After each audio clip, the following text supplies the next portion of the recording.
না আপনার বোনের বিয়ে? হ্যাঁ মামি। একটু দাঁড়ান, আমি আসতেছি।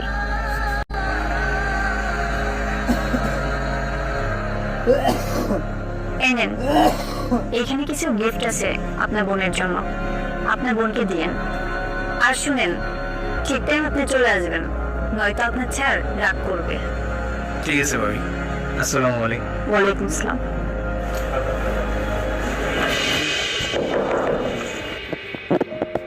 তুমি রেডি আছো?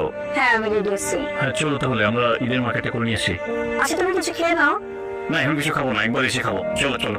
আচ্ছা ঠিক আছে, চলো। এ শোনো, হ্যাঁ আমি তো আমাদের ড্রাইভার সোহেলকে ছুটি দিয়ে দিছি। ওকে ছুটি দিয়েছো মানে? তাহলে আমরা এখন যাবো কিভাবে? কেন, ও ঘরে যাই? তুমি ওকে কেন এখন ছুটি দিলা? আরে তুমি জানো না, ঈদের 3 দিন পর ওর বোনের বিয়ে। ও আচ্ছা আচ্ছা, হ্যাঁ ও আমাকে বলেছিল, আসলে আমার একদম স্মরণ নেই। আরে শোনো, হ্যাঁ আর তুমি যে আমাকে 1.5 লাখ টাকা দিয়ে একটা হার কিনে দিয়েছিলে না, হুম